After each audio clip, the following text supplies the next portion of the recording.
Bien, bonjour à tous. Je vais vous parler de WebAssembly, ce nouveau venu dans le monde du web. Euh, donc, euh, en fait, ce que je vous présente là, ça a été possible grâce à une étude que je suis en train de mener pour le CNES, pour Julien Laussavant au CNES, pour voir l'apport de WebAssembly pour la valorisation de données d'observation de la Terre, d'images satellites et de traitement sur l'image satellite. Donc voilà, c'est une étude que je suis en train de mener pour le CNES en ce moment. Donc voilà, moi je m'appelle Nicolas de Coster, et je travaille chez Magellium qui travaille dans le domaine du spatial, mais pas seulement, aussi du système d'information géographique, et on fait autant du développement, de l'étude, développement d'algorithmes, voilà, sur différentes technos. Et moi j'ai un profil transverse entre développeur et scientifique. Donc WebAssembly, alors qu'est-ce que c'est que ce truc? C'est un peu bizarre, là ça mélange deux choses, le web et l'assembleur, c'est deux notions qui n'ont pas grand-chose à voir. Le web c'est quelque chose de plutôt haut niveau, c'est de la représentation de choses, de contenu, etc. L'assembleur c'est quelque chose d'un peu obscur et plutôt bas niveau. Et donc on va voir dans cette présentation, on va faire un petit peu d'histoire, un petit peu de technique pour essayer de comprendre ce que c'est cet OVNI. Donc d'après le site officiel de WebAssembly, voilà ce qui est dit.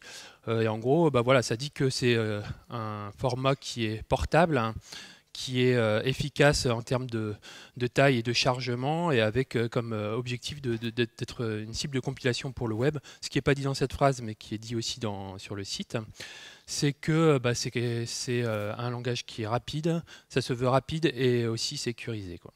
Donc voilà, ça c'est ce qui est annoncé, ça a l'air super, on nous vend du rêve, est-ce que c'est plein de promesses, mais est-ce que c'est vrai, enfin jusqu'où c'est vrai ces choses-là, on va essayer de voir ça aujourd'hui. Donc on va commencer par juste faire un petit tour du côté du logo de WebAssembly qui est là depuis février suite à un vote de la communauté. Donc, si je m'intéresse au logo, c'est juste que il a été conçu pour bien représenter ce que c'est WebAssembly, et en particulier avec le petit notch là qui est au-dessus, qui est censé représenter les notches qu'il y a sur les circuits imprimés, enfin sur les puces, donc pour le côté bas niveau, et la couleur violette qui est la couleur complémentaire du logo de JavaScript, pour bien montrer que c'est deux technos qui sont complémentaires.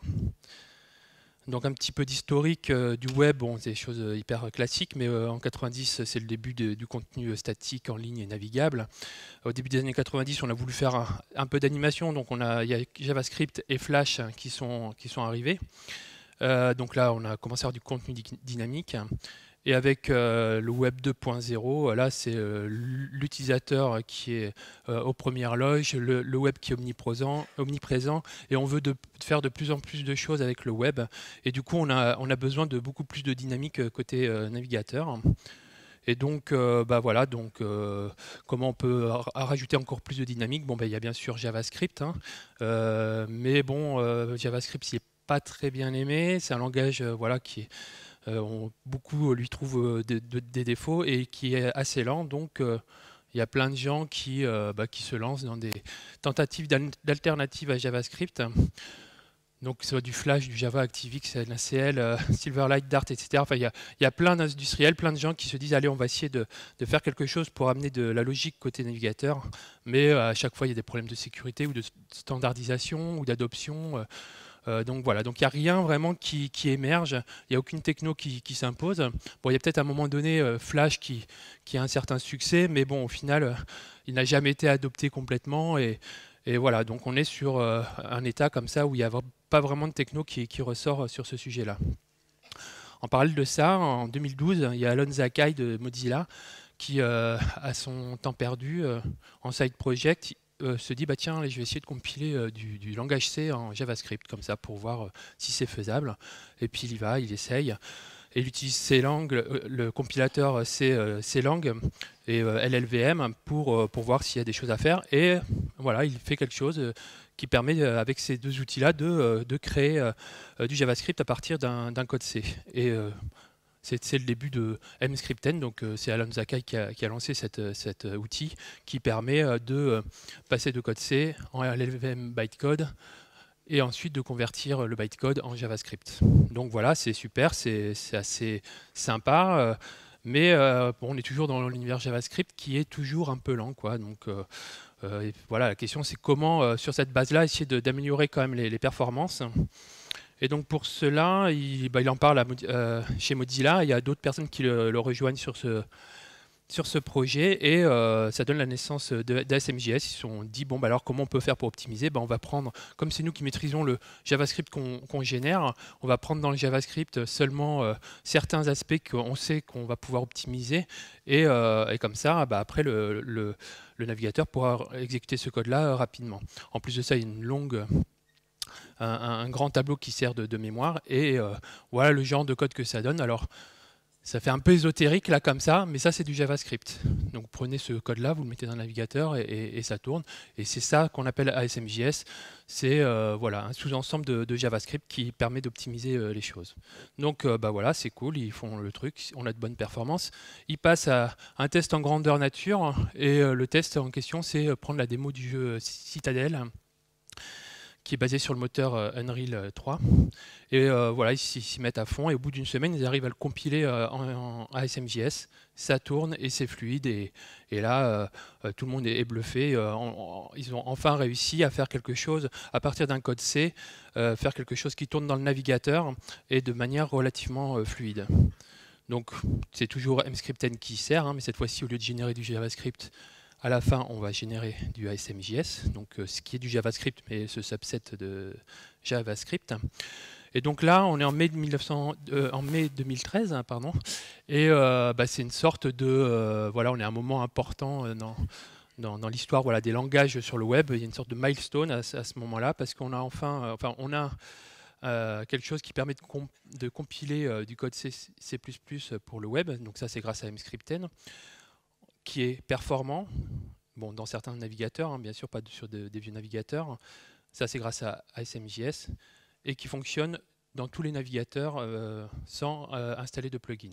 Donc, et ça, c'est parce que ASMJS, encore une fois, comme étant un subset de JavaScript, il y a besoin de rien installer pour que ça marche.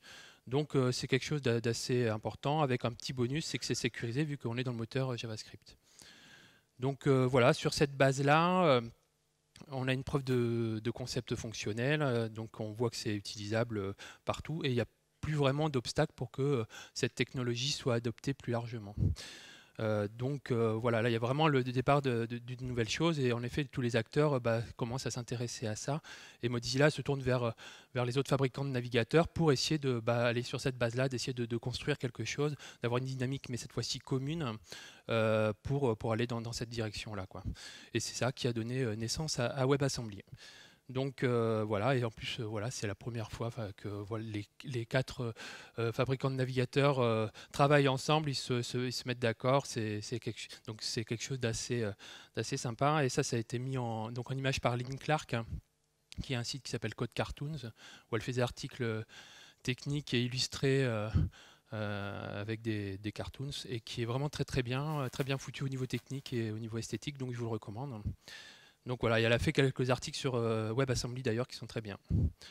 Ok, donc le projet WebAssembly, on part de ASMJS. C'est les équipes d'ASMJS, NACL, etc. qui bossent là-dessus. Donc voilà, c'est quand même il y a du beau monde derrière. Et l'avantage, c'est qu'on part d'une feuille blanche. Ils partent en disant, voilà, on va faire ce qu'on veut là-dessus.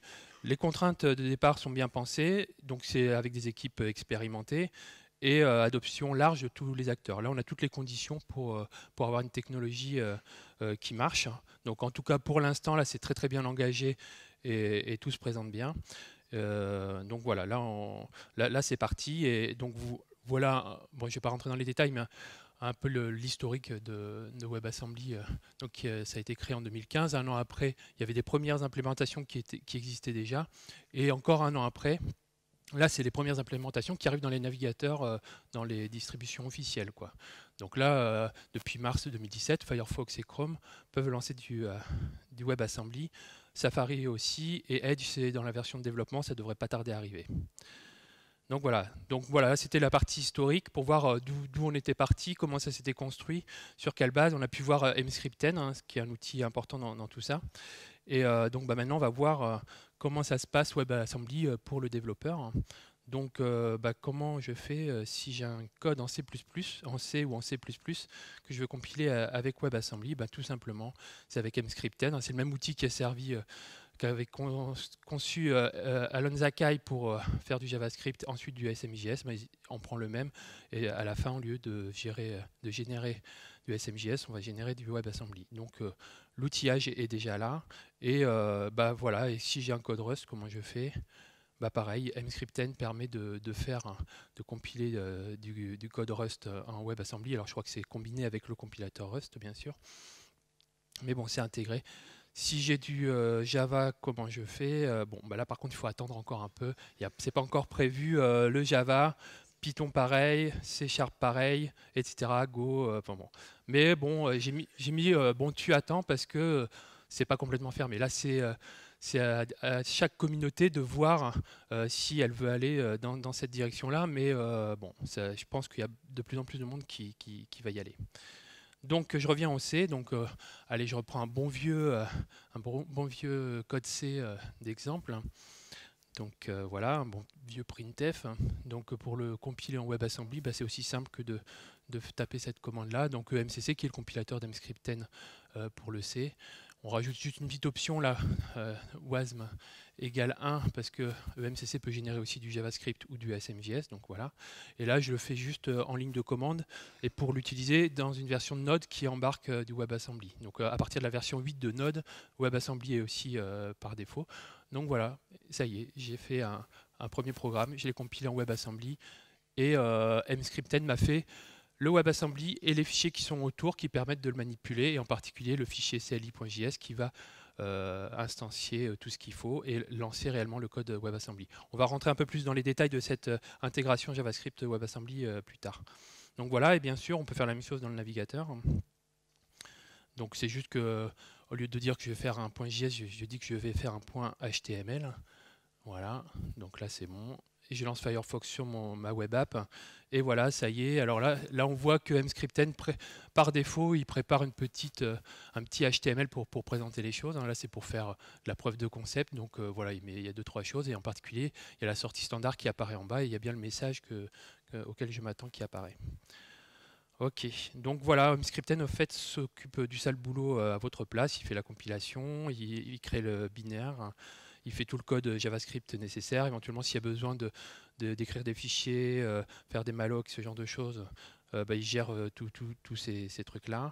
Il fait aussi il permet de faire du lien entre le Canvas et WebGL. Donc, vous pouvez dans votre code C mettre du code spécifique Mscripten qui va aller dire je veux aller écrire dans le Canvas ou je veux faire telle ou telle chose. Il va faire des bindings tout seul entre du code OpenGL dans le C et avec l'API WebGL. Donc voilà, donc il fait pas mal de choses. Alors après, il faut voir vraiment jusqu'où il peut aller exactement dans ce mapping-là, mais ça va assez loin. Voilà, donc il fait encore d'autres choses. Voilà, donc là c'était pour voir une première fois, voir comment au final le développeur utilise cette techno. Pour comprendre un peu mieux ce que c'est, je vous propose d'aller voir maintenant à l'intérieur. Alors ce que je vais vous montrer là, c'est clairement pas des choses qu'on fait quand on développe en WebAssembly. On reste sur un langage haut niveau qui ensuite va générer du WebAssembly, mais on ne va pas les coder directement en WebAssembly. Mais ça va vous permettre de comprendre comment ça fonctionne derrière. Donc c'est un format binaire, un moteur dédié dans le navigateur avec des interactions avec JavaScript. Le format, là c'est du binaire, donc ça ne dit pas grand-chose, hein, mais voilà. Là, il y a aussi une version du format en mode texte, hein, pour comprendre un peu mieux, pour prototyper, pour faire des tests. Donc, il utilise les S-expressions. Donc, voilà l'équivalent du programme à gauche en mode texte, ça donne ça. Et là, j'ai remis le même code binaire, mais là, un peu étalé avec des commentaires pour voir ce que donne chaque instruction, chaque octet. Donc voilà, donc maintenant on va regarder un peu le langage lui-même, le langage texte. Donc on va faire l'exemple minimal qu'on peut faire en WebAssembly. Donc on déclare un module, on va créer une fonction. Alors quand il y a un $, ça indique les symboles en WebAssembly. Et on dit que ça va être une fonction qui va renvoyer un entier de 32 bits et on va renvoyer la valeur 38. Ça y est, là j'ai déjà une première fonction. On va juste aller voir ce que ça donne le code binaire associé rapidement. Donc voilà, ça donne ça. Donc là, je crois qu'il y a 27 octets pour le petit programme qui est là, quoi. Bon, sauf que ce n'est pas un programme fonctionnel, hein, parce que là, pour l'instant, le module, il est interne. La fonction, elle peut être utilisée qu'à l'intérieur. Comme en JavaScript, il faut exporter les symboles qu'on veut utiliser à l'extérieur. Donc on fait comme ça. Et ensuite, on a notre code en WAT, donc pour WebAssembly texte, et on va le convertir en WebAssembly binaire. Donc ça, c'est l'outillage externe qui le fait quand vous prototypez, ou alors c'est Mscripten qui l'aura généré pour vous, mais peu importe. Donc là, on a un fichier binaire. En JavaScript, on le charge tout simplement dans une variable. Et là, on appelle l'API JavaScript de WebAssembly. Donc il y a un objet qui s'appelle WebAssembly avec plusieurs outils, dont la compilation pour créer le module, et un moyen d'instancier le code compilé. Donc créer une instance à partir de ce code compilé, parce qu'on peut créer plusieurs instances à partir du même code compilé. Et ensuite, on appelle tout simplement la fonction getValue par le champ exports de l'instance. Voilà, et à la console, donc on a bien la valeur 38 qui s'affiche. Donc voilà, là on a le premier exemple le plus simple fonctionnel avec du WebAssembly. Donc avec des paramètres, c'est un peu la même chose. Il y a une syntaxe pour spécifier les paramètres, et bien sûr on peut transmettre depuis JavaScript des valeurs pour les paramètres. Ok, donc ensuite, donc là on a vu dans un sens comment depuis JavaScript on pouvait appeler du WebAssembly. Et ben on peut faire la même chose dans l'autre sens, depuis WebAssembly appeler du JavaScript. Pour ça, il faut dire dans le module JavaScript que on a besoin d'une fonction. Là, je vais utiliser la fonction log, tout simplement. Et donc voilà, on déclare dans les imports qu'on a besoin de cette fonction-là. Côté JavaScript, on rajoute un objet import qu'on ajoute au moment où on instancie l'objet, et on applique on appelle la fonction apply de WebAssembly qui est là. Voilà, et qui elle-même va appeler la fonction de console. Ok, donc là c'était pour appeler du WebAssembly depuis JavaScript, et puis l'inverse. Il y a autre chose dans le dialogue entre les deux qui est important, c'est la mémoire. Donc WebAssembly travaille avec un espace mémoire qui est une zone mémoire linéaire, une sorte de grand tableau, donc un peu comme la mémoire dans un programme en C. D'ailleurs, c'est exactement ça qui est utilisé pour les programmes en C. Donc voilà, et donc depuis WebAssembly, on peut aller écrire, lire dans cette mémoire. Et il se trouve que cette zone mémoire, elle peut être partagée entre les deux, et elle peut être vue côté JavaScript. Et donc de la même manière, JavaScript peut aller écrire dans cette zone mémoire, et WebAssembly aussi, et faire des échanges au fur et à mesure. Donc ça, c'est un moyen de transmettre des gros volumes de données, des grosses infos en dehors des paramètres et des valeurs de retour. Et donc comment ça fonctionne derrière, en fait, c'est la mémoire d'une instance WebAssembly, c'est une sorte de gros tableau de buffer array.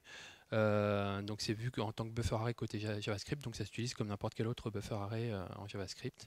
Et le partage se fait par des imports et exports, comme pour les fonctions. On dit explicitement module si on importe ou on exporte la mémoire. Là, je donne un exemple rapidement où je fais une fonction WebAssembly qui va écrire dans la mémoire, que je vais appeler du coup depuis JavaScript, mais je dois exporter l'objet mémoire de mon module pour pouvoir y accéder côté JavaScript. Donc voilà, là, ici je récupère le fameux array buffer de la mémoire, c'est l'objet memory que j'ai exporté de mon JavaScript. Et ensuite, je fais une vue avec un type array d'entier 8, et que je peux manipuler en JavaScript comme d'habitude. Et là, j'appelle la fonction WebAssembly, et là, je mets un peu de log pour voir ce qui se passe, et on voit bien que ça a été modifié la deuxième case de mon tableau.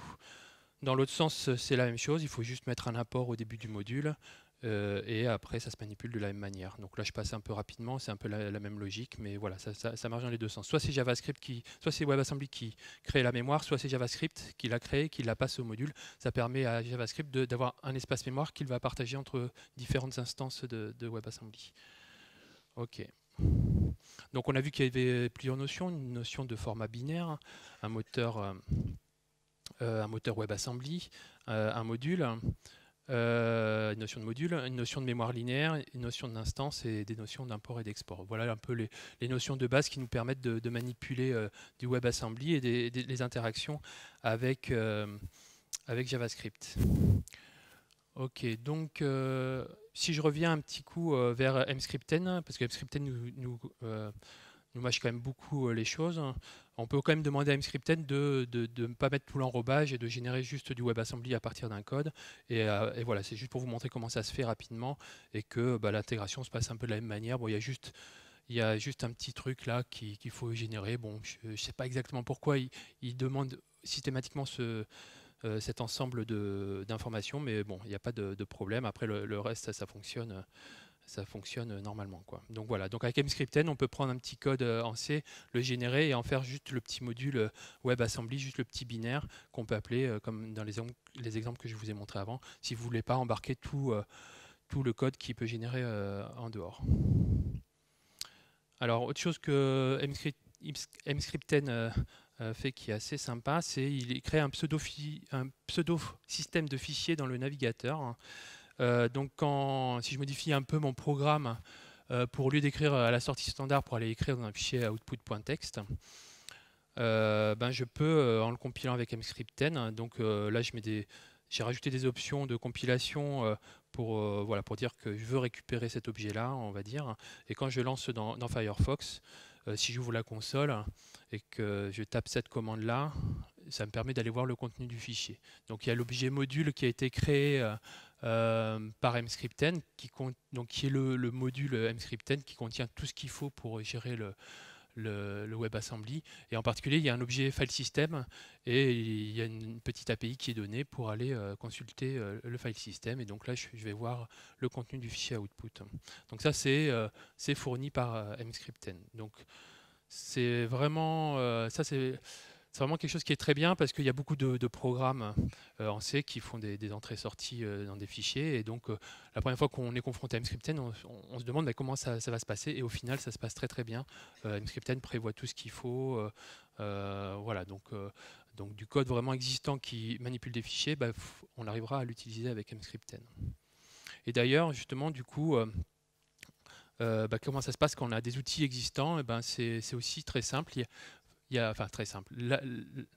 Ça peut être très simple, on va dire. Ça dépendra vraiment des outils en question. Mais MScripten fournit les outils, il fait des surcouches aux outils classiques de configuration, de make, etc. pour exécuter exactement la même commande, mais en mettant juste emconfigure, emmake devant. Voilà, sur l'exemple de Zlib, il se trouve que vous faites ça et ça y est, vous avez votre Zlib qui marche en WebAssembly. Donc, quand on reste sur des libs assez simples, comme Zlib, libpng, libjpeg, SQLite 3, enfin des trucs dans ce genre-là, en général, c'est pas beaucoup plus que ça pour que ça fonctionne. Après, des choses un peu plus compliquées, des fois là, il faut mettre les mains dans le cambouis pour y arriver, mais bon, il y a quand même des bonnes surprises. Ok, bon, donc là, on a fait le tour d'un point de vue technique du fonctionnement interne de WebAssembly et de comment on le manipule, comment on développe dans cette techno. Bon, on va passer maintenant à quelques exemples. Donc, qu'est-ce qu'on fait avec cette techno? En fait, quand on va sur la page de WebAssembly, il y a pas mal de use cases qui sont proposés. Alors là, je vous en mets quelques-uns. Donc forcément, les jeux, édition vidéo d'images, application musicale, reconnaissance d'images, réalité virtuelle et augmentée, visualisation et simulation scientifique, etc., etc. Il y a vraiment beaucoup, beaucoup d'exemples. Ça, c'est un peu des use cases qu'eux, ils ont lancés comme ça pour dire, voilà ce qu'on pourrait imaginer de faire. Après, il faut voir concrètement ce que les gens vont en faire. Bon, moi, en ce qui me concerne, je me situe plutôt à ce niveau-là, quoi. À Magellan, on travaille plutôt sur les algorithmes, sur les données scientifiques, sur l'imagerie. Donc, nous, on est plutôt dans cette catégorie-là. Et il se trouve que voilà, dans l'étude que je fais pour le CNES, c'est dans ce registre que je travaille. Ok, donc quelques exemples concrets. Alors là, ça va pas être des démos, hein, mais au moins pour les citer, il y a la démo officielle de WebAssembly. Quand on va sur le site, on tombe bien sûr sur un jeu, sur une démo de jeu. Donc voilà, donc c'est clair que ça c'est la première cible de WebAssembly et que voilà, c'est d'ailleurs les premières démos qui ont été montrées. Et donc WebAssembly est vraiment bien adapté pour ce genre d'application. Donc en particulier, hein, pas pour la partie graphique, parce que bien sûr la partie graphique se repose sur WebGL, mais par exemple pour tout ce qui est moteur physique, quoi. Donc ça peut, l'intérêt de WebAssembly, ça serait pour compiler un moteur physique un peu costaud et qui après lui demande à WebGL de faire le rendu. Donc c'est à ce niveau-là que ça se situe pour les jeux. Donc pour la vidéo, là on voit que il y a des gens qui sont amusés à utiliser WebAssembly pour faire une application dans le navigateur, donc 100% navigateur, pour voir un peu comment fonctionne un codec vidéo, ce codec vidéo. Et c'est juste, ils affichent un peu ce qui se passe quand ça compresse, décompresse, en changeant tel ou tel paramètre, et tout ça en temps réel, quoi. Donc ça, c'est une démo qui est vraiment qui est vraiment démonstratif parce que ça va assez vite et voilà, c'est pour, ça montre vraiment un usage intéressant de la techno. Donc là, moi, je vais passer maintenant à ce qu'on a fait à Magellium pour le CNES. Donc ce que je vais vous montrer là, c'est alors d'abord oui, c'est un outil de visualisation d'images satellites avec quelques traitements. Voilà. Donc et tout ça, ça tourne entièrement côté navigateur. Et ce que je vais vous montrer, c'est une vidéo que j'ai préparée pour une conférence à l'Agence spatiale européenne. Donc c'est pour ça que ça va être en anglais. Donc c'est une petite vidéo d'une minute qui montre un peu ce que fait cet outil. Donc voilà, donc imaginez une appli où vous avez une visu d'image, enfin visu de la Terre. Vous pouvez charger des images satellites dedans. Donc là c'est une image Pléiade. Pléiade c'est un satellite. Et imaginez un algorithme de détection de nuages. Et donc là ça tourne. WebAssembly tourne à chaque fois que je change le seuil de détection. Donc c'est pour montrer que c'est réactif. Là, on passe sur un autre algorithme qui serait un algorithme de détection d'avions basé sur du machine learning. Et là, ça a tourné voilà, en quelques secondes, il a détecté les avions sur l'image. Et pour montrer comment ça peut s'intégrer dans un use case réel, bon, on peut imaginer que là, on est dans un cas où l'utilisateur il fait les détections et il corrige à la main, il clique à la souris les fausses détections pour ensuite indiquer pour enlever après toutes les fausses détections et éventuellement fournir ce produit-là à quelqu'un d'autre. Et donc avec un côté, WebAssembly donne un coup de main pour aider à la détection des avions et l'utilisateur l'utilise et complète le résultat. Donc voilà, donc ça c'est pour une première démo de ce prototype. Donc il y a une deuxième vidéo qui montre juste, là c'est pour montrer un peu derrière ce qui se passe. On a redéveloppé une petite console, donc c'est dans le navigateur, hein, tout est dans le navigateur, où on peut voir le file system d'Emscripten, hein, et où on peut, donc voilà, il y a un petit review là qui montre un peu le contenu, et où on peut lancer des commandes. Donc ça c'est des commandes, c'est des exés qui existent en ligne de commande normalement sous Linux, qui ont été compilés en WebAssembly et qu'on appelle ici en ligne de commande. Donc là avec une petite commande qui va récupérer le contenu du canvas d'affichage et qui va le mettre dans un fichier dans le pseudo file system. Et ensuite, on lance l'algorithme de détection d'avion.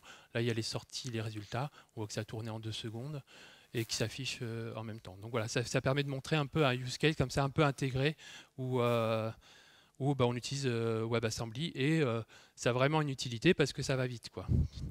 Alors pour info, cet algorithme-là, en termes de performance, je vais reparler un peu des performances après. En natif, enfin quand on compare le natif avec la version WebAssembly, il y a un rapport 2. Donc ça peut paraître pas très performant, mais au final c'est quand même correct parce que ça permet quand même de lancer l'algorithme dans le navigateur. Et si on avait dû le coder en JavaScript, là c'est même pas la peine d'y penser, quoi. Donc voilà pour les exemples d'utilisation de WebAssembly.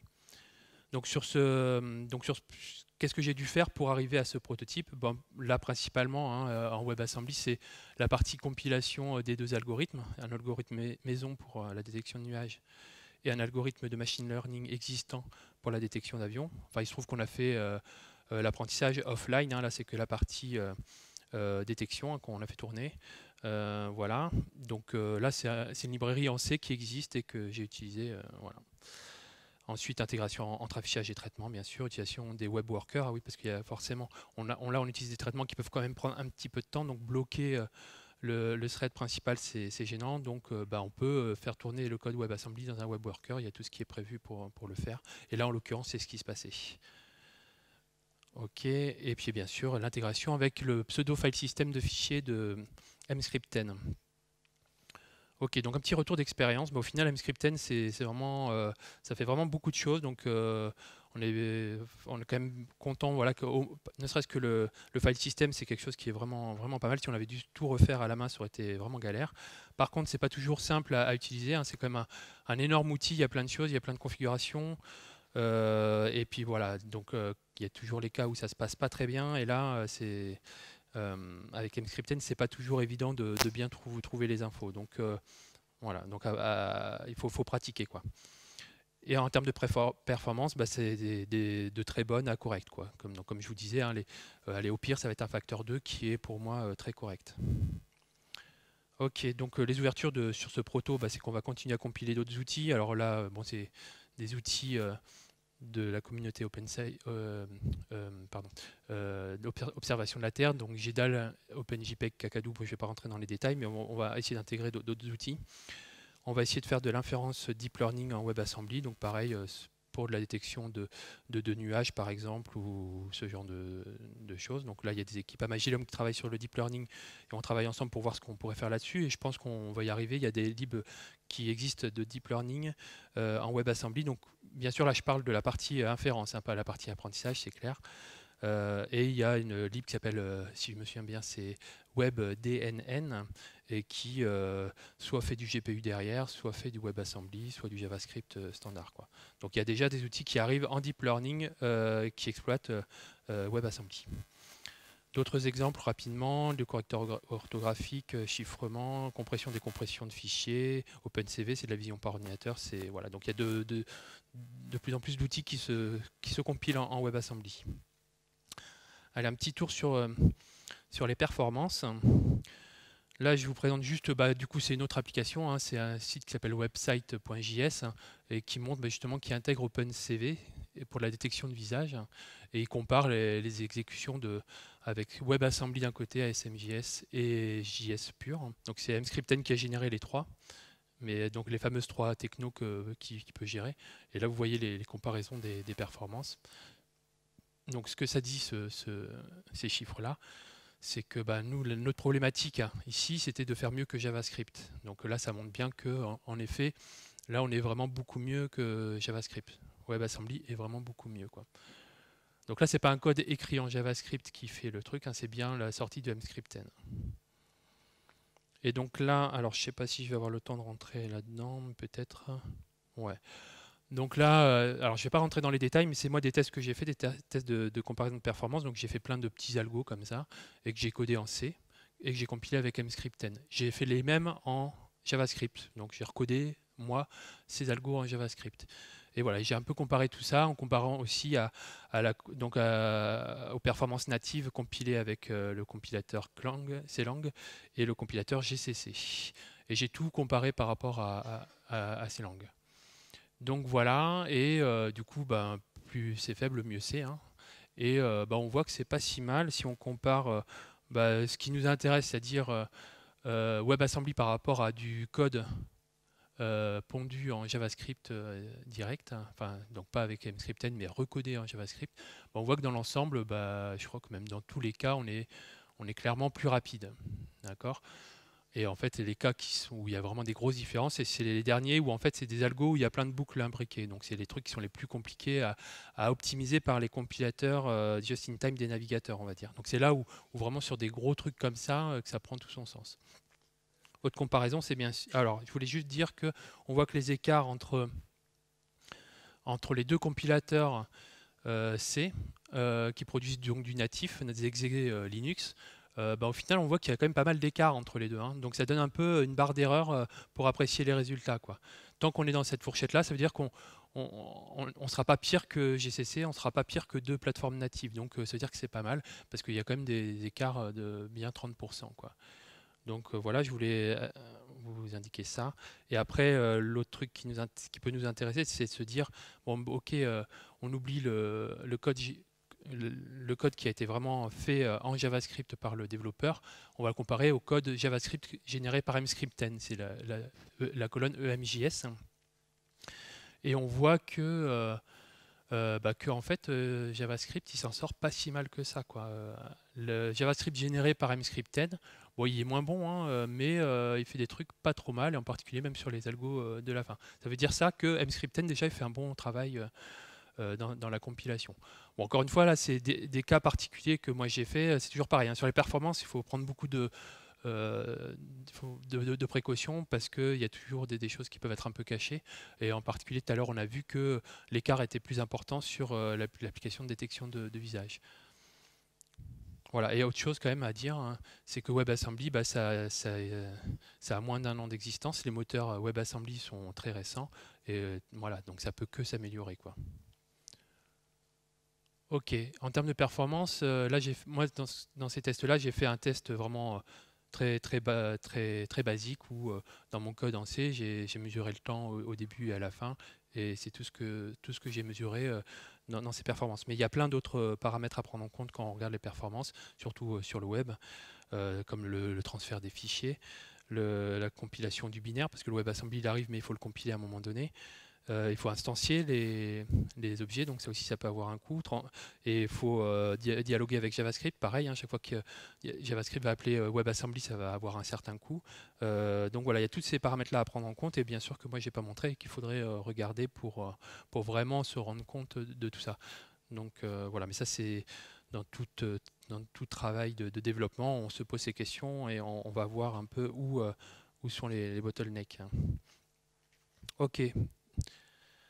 Donc, bah, au final, c'est un outil de plus dans l'arsenal du développeur web.